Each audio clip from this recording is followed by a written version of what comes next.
está bajando la luz y es un buen momento para hablar de muertos vivientes. Aquí ya hemos hablado de muertos, de los revenants, de los taksim, de los kuei. Los kuei eran unos muertos chinos que se movían solo en línea recta. Resucitaban, pero con una limitación. Bueno, en verdad, nadie resucita enteramente. El que resucita está siempre disminuido. Y estos muertos vivientes chinos, los kuei, solo podían moverse en línea recta. Y entonces eran fácilmente frustrados en su acercamiento a los vivos, instalando biombos a su paso, roperos.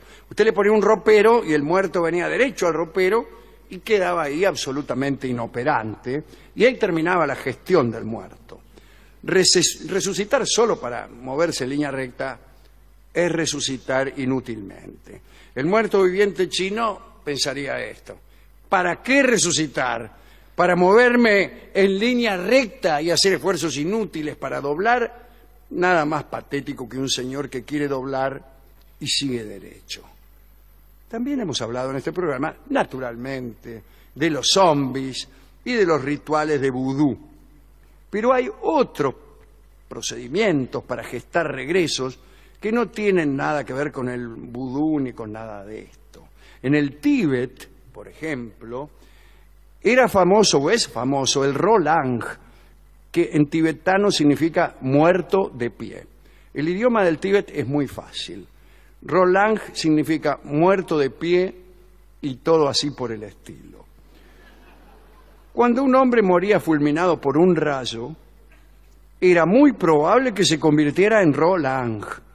Todos, al ver que una persona moría alcanzada por un rayo, una cosa que después de todo no sucede con tanta frecuencia, decían que era probable que ese hombre se convirtiera en un Rolang. En tal caso, el cadáver permanecía en pie, con los ojos cerrados, y comenzaba a caminar. Este era un síntoma todavía más evidente que el de ser alcanzado por un rayo. Si usted moría y luego permanecía en pie y empezaba a caminar, era muy probable que fuera un Rolang. Ahora bien, el Rolang no podía darse vuelta, no podía ponerse de costado, andaba siempre de frente. Pero el detalle más siniestro era este: quien tocaba a un Rolang caía enfermo y moría. Una característica muy desagradable. ¿Cómo saber si una persona era o no un Rolang? Pues tocándolo. O mejor todavía, haciéndolo tocar por un conocido. Si el conocido en cuestión caía redondo, a no dudarlo, estábamos en presencia de un Rolang. En cambio, si el conocido mantenía la actitud de siempre, es decir, permanecía vivo, entonces aquel ser no era un Rolang, por mucho que le hubiera alcanzado un rayo y por mucho que caminase con los ojos cerrados. Dice el cronista que los Rolang eran seres que vagaban por las montañas, lo cual en el Tíbet es inevitable. Todos los seres vagan por las montañas porque no les queda otra posibilidad. El Tíbet es las montañas. Algunos dicen que se podía retener a un Rolang tirándole a una chancleta, lo cual es rigurosamente cierto. Alexandra David Mill, que estudió la magia tibetana, motivo por el cual seguramente no creía en ella, ha escrito sobre el Rolang. Contó otros procedimientos que tenían los tibetanos para dar vida a los muertos. Atención, amigos del Tíbet. El hechicero tibetano debía contar con la colaboración de un amigo vigoroso y osado, y por supuesto también con un muerto. No se puede sacar aceite de las piedras ni resucitados de la nada. Para completar una resurrección, primero, lamentablemente, debe producirse una muerte. Bueno, la presencia de un colaborador era necesaria porque si el valor del hechicero flaqueaba, era preciso que su compañero siguiera adelante con la recitación de fórmulas mágicas, protectoras, actividad en la que, por cierto, los tibetanos son maestros. No obstante, algunos hechiceros muy audaces preferían oficiar a solas. Y aquí les digo cómo es el procedimiento. El hechicero debía tenderse a lo largo del cadáver. Cadáver en el suelo, el tipo se le sube encima, posa sus manos, sus pies y su boca sobre las manos, los pies y la boca del difunto. Es decir, se tiraba encima del muerto, así como ustedes lo están imaginando, como quien lo ama. Mientras permanecía en esa posición, el ayudante recitaba las fórmulas para que pasara una porción del alma del vivo al muerto. Como se ve, hay mucho de científico en todo esto. A veces no era el hechicero que se acostaba sobre el muerto, sino el ayudante, el acólito, que era quien se animaba a cumplir ese cometido. A veces con la promesa de alguna ganancia, dice, toma, te doy 500 pesos y te subís vos. Un borracho allá en Extremadura se acostó sobre una sepultura. Comienza una copla española que no finalizaré. Bien. Bueno, lo habíamos dejado al ayudante acostado sobre el difunto. Pasado cierto tiempo, las palabras mágicas surtían efecto y el cadáver empezaba a moverse. Este era el momento más peligroso, ¿no? Cuando el muerto se te empieza a mover. El muerto se ponía de pie, saltaba y se agitaba. Mientras tanto, el oficiante, el que estaba posado sobre el muerto, también se ponía de pie y abrazaba al muerto. No sé para qué, pero eso es lo que hacía. Era como una especie de doma, una doma de muertos, porque al resucitado hay que domarlo. Lo peor que hay es un resucitado chúcaro, porque no acepta órdenes. Bueno, entonces, ¿para qué uno resucita a una persona sino para impartirle toda clase de órdenes y para encargarle comisiones vergonzosas? Bien, una vez completada la doma del finado, que debía hacerse con total rigor, ¿no? Porque si el abrazo del hechicero no funcionaba, el muerto reavivado se libraba del abrazo y escapaba corriendo como loco, matando incluso a toda persona que encontraba a su paso. Ahora bien, si la doma del muerto resultaba eficaz, entonces el muerto pasaba a cumplir enteramente las órdenes del mago. De todos modos, no eran muy complejas las órdenes que podía cumplir, ¿no? Porque los resucitados que se conseguían no hablaban, no dormían, no comían, permanecían siempre sentados sin hacer nada. Es decir, resucitar a uno de estos tipos y resucitar a un florero era más o menos lo mismo. Distinto los zombies. Los zombies eran utilizados por granjeros prósperos para trabajar la tierra. Pero estos muertos que se llamaban Roland apenas si eran utilizados para misiones tontas, enviar mensajes, hacer algún mandado. Pero acuérdense que quien tocaba a uno de estos moría. Así que solían utilizar a los Roland con propósitos criminales. Lamento decir esto en la radio porque es una acusación que involucra a personas muy prósperas del Tíbet. Pero aquí no tenemos miedo a nada. No tenemos miedo de acusar a nadie, especialmente cuando vive en el Tíbet. Bien, este muerto viviente volvía a morir cuando moría el mago que lo había reanimado. Otra historia de muertos, siempre en el Tíbet. A mediados del siglo XIX, en Lhasa.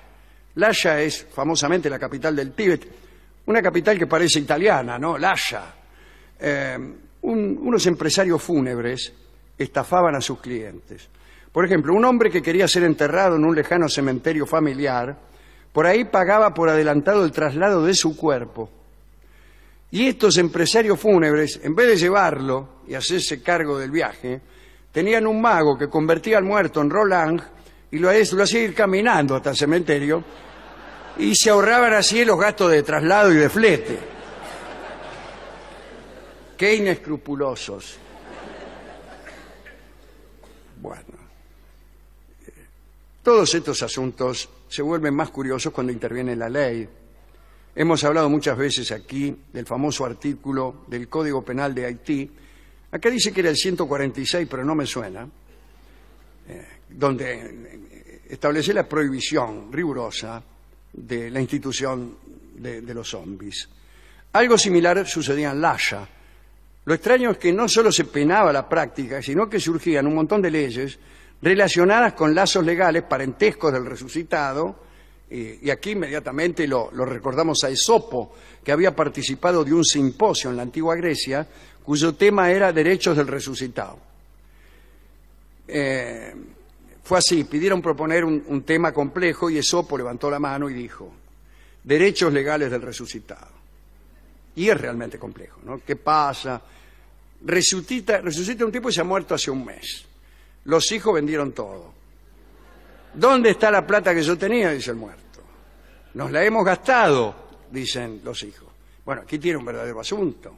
Todos esos líos estaban legislados en el Tíbet, porque, bueno, en el Tíbet había muchos resucitados. En la Argentina, por ejemplo, no hay muchos resucitados. Ponele 1 o 2.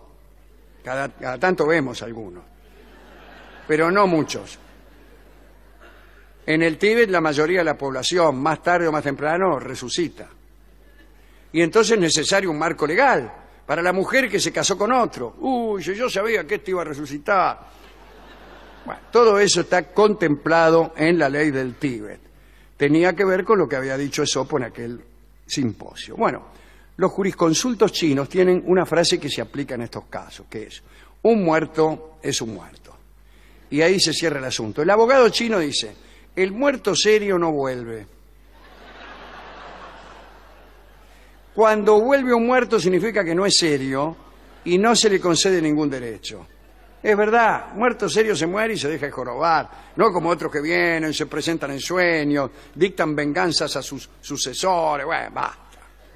En la China había otra cuestión interesante, y es que a veces se resucitaba por negligencia de los funcionarios del infierno. En la China había un infierno muy burocrático, donde los funcionarios con frecuencia se equivocaban, como suele ocurrir entre los vivos, y llamaban a morir a un tipo que todavía no debía morir, pero por un error lo llamaban, imagínense, se moría el tipo.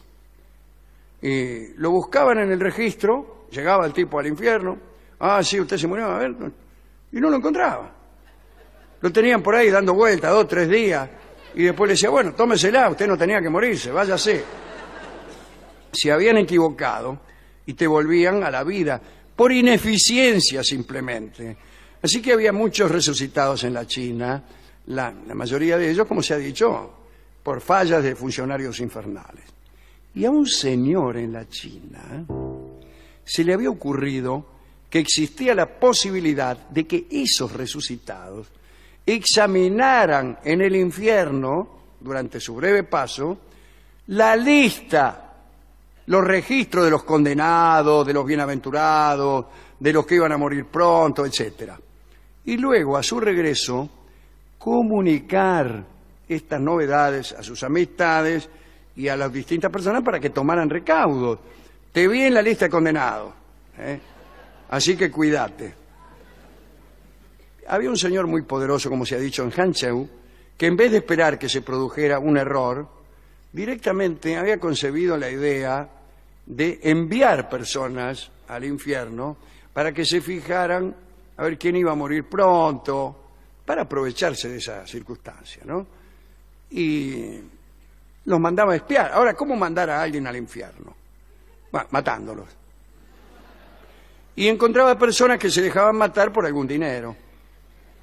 Les recomendaba entonces, antes de matarlos, que luego trataran de volver con información. Y así mató a muchos, ¿no? Había personas que cobraban bastante caro para dejarse matar. Imagínense, no me voy a dejar matar gratis tampoco. Y el tipo decía, te lo pago a la vuelta. Andá, dice, espía los registros, fíjate cuánto me falta para morir a mí, etcétera, etcétera, ¿no? Cuando este tipo empezó a ver que nadie regresaba. Nadie regresaba. Y se hizo un poquito escéptico, ¿no? Era un hombre de poca fe, evidentemente. Ya cuando mató 10, 15 y no le volvió ninguno, dijo, el escepticismo es preferible. Y eso es todo lo que tengo que decir acerca de muertos resucitados. ¿A quién dedicar esta charla? Bueno, a los que estando destinados al cielo se fueron al infierno. ¿Por un error? ¿Quién sabe si por un error? Pero más todavía a los que... Sí, ahí está. Porque están los que se van al infierno por propia culpa. Bueno, si quieren le dedicamos la charla a eso. Pero más todavía al que se fue porque sí. Porque me parece que así debe ser el infierno. Si el infierno fuera justo, no sería del todo infierno. El verdadero infierno, el único que existe, es injusto antes que nada. Usted no puede estar en el infierno sabiendo que cumple un designio y que está bien que esté allí. Ya eso le da a usted una especie de consuelo. Estoy aquí, pero después de todo el universo tiene un propósito. No, el infierno es injusto. El que va al infierno no lo merece. Y ahí es donde se sufre más. Un buen infierno es donde van no los que lo merecen, sino los que no lo merecen.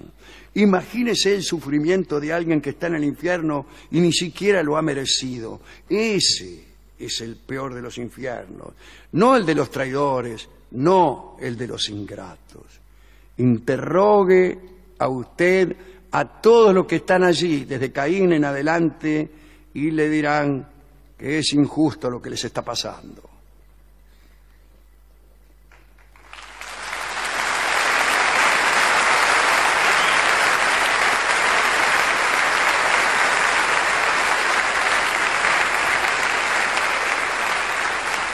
Cantaremos ahora una canción que se canta en el Tíbet para, diría yo, para apaciguar a los resucitados cuando se enfurecen, cuando amenazan con matar a todos.